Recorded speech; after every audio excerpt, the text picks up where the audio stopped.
Back on the Crosley 718, you can see here looking at the cabinet work that needs to be done. A nice piece of veneer missing here at the center seam.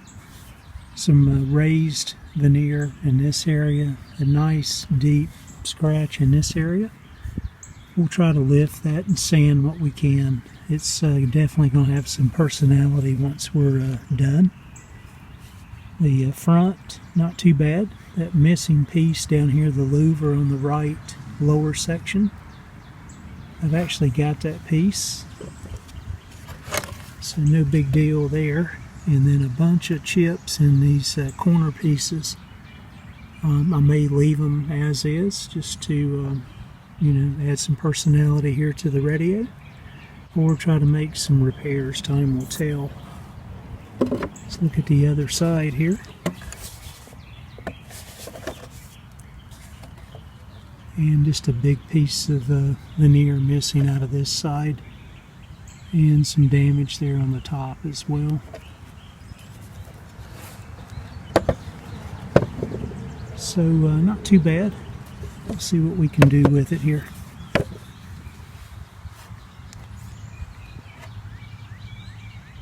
So you guys have seen me do this before. After I cut the diagonal cuts here, I just used a piece of aluminum foil, pressed it into the cutout area, and used that to scale the two pieces of veneer that I'll need to make up the thickness here of the other veneer, rubbing my finger across it. It still may be just a little low.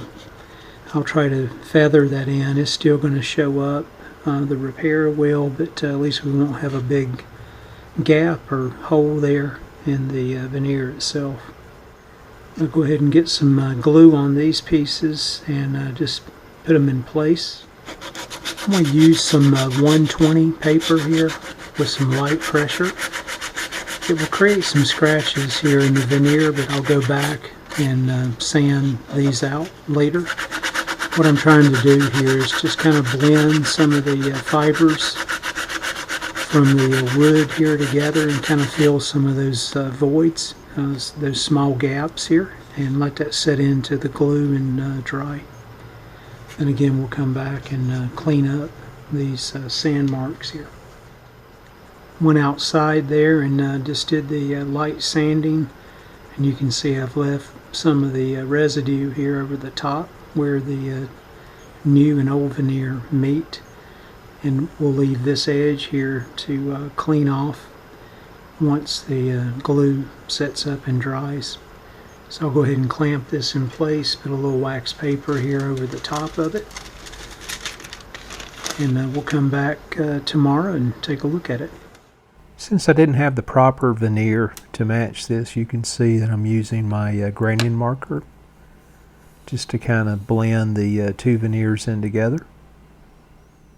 So here's the repair after blending in some toner lacquers. And I think it looks pretty good, and it's a closer match to the original finish, maybe just a little on the dark side. Alright, let's see if we can iron out this deep scratch right here and just raise the grain enough to be able to sand it out. Not sure if we'll be successful or not. It's rather deep, as you can see. And then I'll focus on the veneer here and see if we can get it to lay down. This may actually make the veneer itself loosen up if hide glue was used. So it may be counterproductive here to do what I'm trying to do. So the grain is raising a little bit there.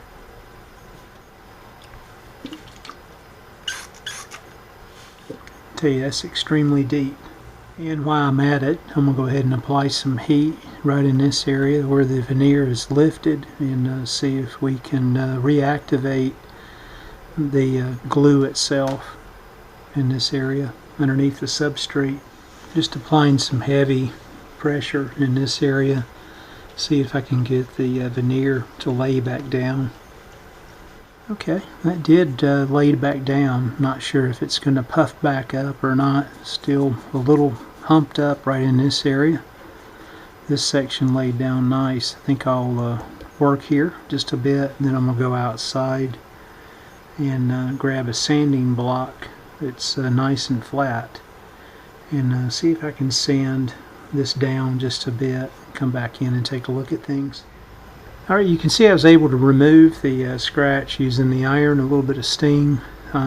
This is almost all the way down, or it appears to be all the way down to the substrate in this area. So what I'm going to do is just use a little bit of super glue in the groove itself, and then just do some sanding around it. Take the powder that's left over, let it fill the gap, and it will give it some personality. I thought about removing the veneer, but this veneer is so beautiful.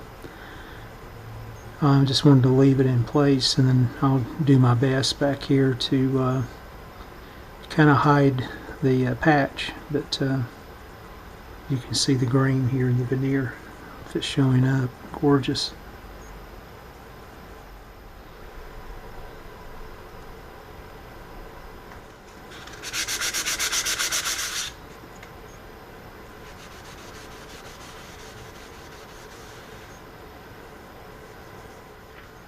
Alright, if that's showing up, it looks a little better than it did.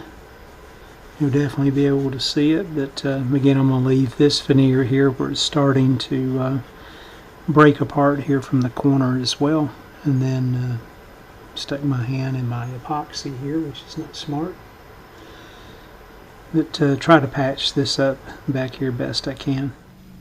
Alright folks, I was able to get most of the deep scratch out. A few places went through all the way to the substrate.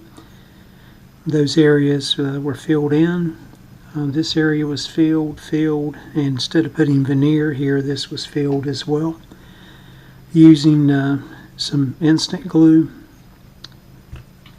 and just taking some of the shavings from sanding the top of the cabinet down, and placing it in these voids, so to give it some personality. I didn't have a match anyway for the veneer, so I think this will serve me well.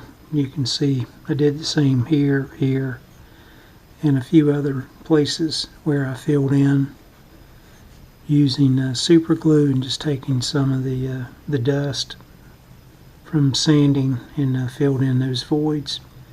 A few things here too where the veneer was lifted, the heat seemed to help, and then I injected some glue down in different areas. Right here you can see up underneath the veneer to the substrate, and did the same thing, kind of sanded over. So there's still more sanding to be done here, but it's interesting here when you look at this. Do you guys see the face? More to come soon, folks. Thanks for watching.